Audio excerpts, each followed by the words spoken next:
Hey everybody, this is Jessica Lynn of Jessica Lynn Original Studios, and welcome back to our part 2 of the Milwaukee Zoo series. Now yesterday we took a look at the bird area, the flamingos, and today we are going to go ahead and move into the fish and snake building.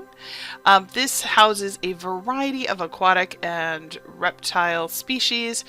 And then we're also going to take a look at the small mammal building, which is one of my favorite. It's got the zoo's cutest and cuddliest little critters, and I can't wait to show you that. So as we left the Monkey Island and the monkey building, this is the next building up on the right. It's the fish and snake building. It's one of the oldest structures of the zoo. And what's great about this area is you can see all kinds of aquatic and reptiles, and they have a giant python. One of the things I think is so cool is in the full center there's this ginormous tank, and it has all kinds of fish from Wisconsin. So you're going to see bluegills and northerns and muskies, and they all just kind of hang out and swim around. And it's so cool because the kids can get a really close look at some of the fish that you might see in lakes in our state. So as we continue around, it kind of starts with more of the fish, and then it works all its way kind of through into snakes, and then into more cute, adorable little reptiles. So you can see there are these ginormous fish tanks. There's a couple of them in this area, and what I really like is that for the kids, they can get really close right up against the glass, and they go down pretty far, and vertically they go up as well. So they're huge tanks that sort of engulf the entire side of the building. And it's so cool to see how big some of these fish are. You can see that one with the white nose with the little black and the maroon kind of colored. He was probably the size of a small dog. Very large tank. So back in April 16th of 2022, the Milwaukee Zoo got a brand new giant Pacific octopus. That is Chalupa. Chalupa came from Vancouver, British Columbia, up in Canada. It is the largest and longest living breed. Typically they live about 3 to 5 years, and it's actually the first inker to call the Milwaukee Zoo home. So what that means is that she'll spray ink and swim away whenever she gets startled or afraid. And it was so cool to be able to get that close to her.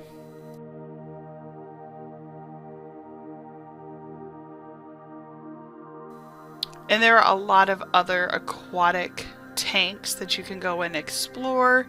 They've got different fish, and you can see if we come around this side here, there is a giant python hanging out in the water right there. I would not want that anywhere near my backyard, right? But it's so great to be able to see all of these species. And as you can see, there were 2 zookeepers hanging out, answering questions that kids had. They do have some alligators, and it was kind of funny because I was filming and it kind of looked right at me like, well, hello, lunch. And then it kept swimming. So it's kind of cool to be able to see alligators. And in the past, they have had much larger ones. As we come around this way, we're going to see more snakes and additional fish.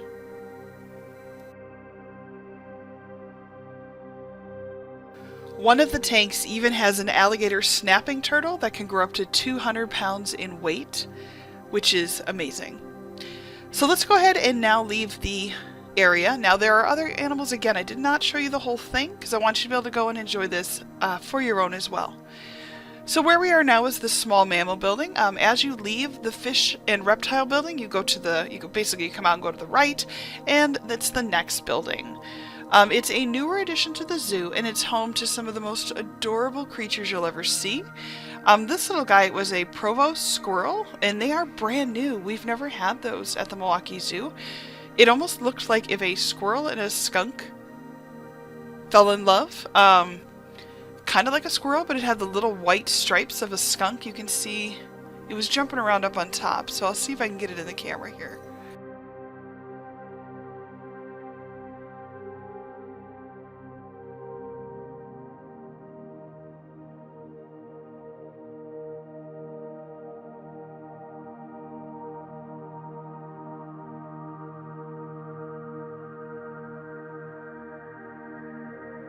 Some of the other animals that are in this area are also the these little guys, the cotton top tamarins, they are so cute. We used to have a lot more of them. I think at one point, I remember there were probably 13 or 14 of them. And I remember the zookeepers were telling us that they had to go ahead and move them out to other locations because the family got way too big. And those little animals are native to South America, and they have these little white tufts of hair. They look like little spikes, kind of like Spike from Gremlins, sort of that same little spike.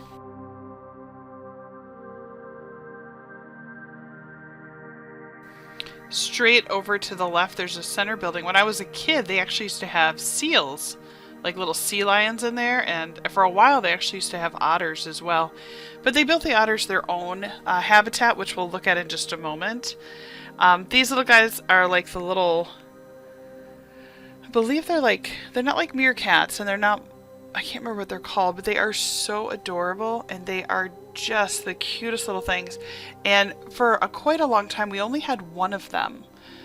If anybody can remember what these are called, put it down below in the comments. That would be great. But they are so adorable. And now we have 3 or 4 of them, and it's so fun to see them so happy, because there was only one for a long time and she was kind of sickly, and so it's nice to see that change. Before we head into the dark area of this building, please go ahead and subscribe to my channel. Don't forget to like this video. Part 3 will be coming out very soon, and if you missed part 1, you can go back and watch that today.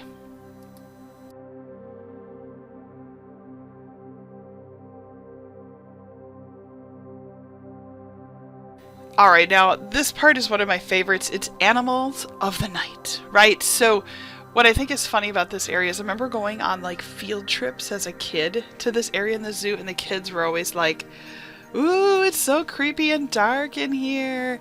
And what I love about this is it's such a unique area. So in here you're going to find the zoo's more, you know, they hide away a little bit in more nocturnal creatures. So you can see here they've got the fruit bats, and the kids always get kind of like, oh my gosh, but they look like cute little foxes, but those are just fruit bats. Off to the right there, they do have some small vampire bats. For a while, many of them had gotten sick, and so now it's nice to see that their group is actually starting to, you know, redevelop again. You're going to also find in here other kinds of bats, and it did say that we're getting a brand new species of bat that was recently found in the state of Wisconsin, like brand new species. I don't know when that's coming, but it is coming sometime this summer. The other thing you're going to find out is in here they have American hedgehogs, which are spiny little mammals that curl up into a ball. There are some sugar gliders and other marsupials. There is the sugar gliders, which are so adorable, and all of these are housed within here. There's also some fennec foxes. I mean, you can see they've got kind of a little divider there because they get a little jumpy, a little scared. So you can see there's one way up on the top. Absolutely adorable. So now, once you come out of the small mammal building, this is that favorite hill. So for those of you that know this hill, if you start and you get to the zoo and you turn to the left, you have to come back up this hill. We always try to make sure we go to the right so that we go down this hill, because it's a killer if you have not been to the gym in a while.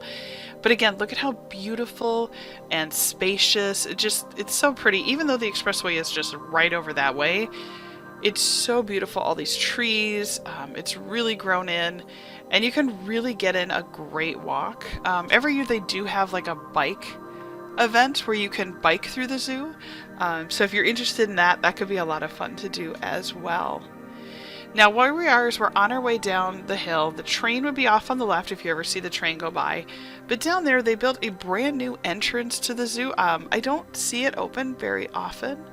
But there is a brand new otter area, and that's where we're going to head over in just a minute to finish out our video. But I think that, you know, enjoying this zoo is like half animals, half nature, which is amazing, right? So I hope that from what you were able to see here, I hope that we inspired you to go take a look at this zoo. I know that it's both a POV or a virtual visit, but I would highly encourage you to get out, go enjoy some weather, and I will be uploading another video very soon that will complete the rest of the tour of this zoo. And just know that just because I take you through there doesn't mean it's going to show everything. So there are still a lot of things at the zoo that I won't be showing. So when we come up here to the right, there is actually a Dole Whip. So if you like Disney Dole Whip, right over there to the right, you can get a Dole Whip. Brand new bathrooms, really nice. With a water refiller. So if you, and this is about kind of, I'd say, the halfway point of the zoo. So if you bring a water bottle, this would be a great place to go into those bathrooms. And it's an automatic where you put it up there and it fills it.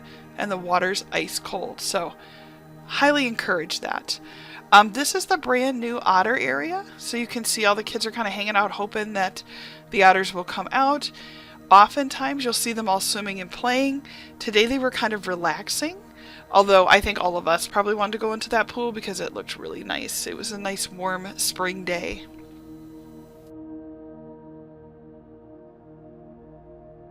Well, that is the end of part 2 of our Milwaukee Zoo in the Spring tour.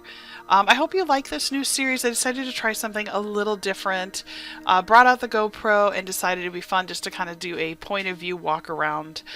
So don't forget to go ahead and subscribe. I'd love to see you come back again. Don't forget to like this video, and I would love to hear from you guys. Take care. Have a great day.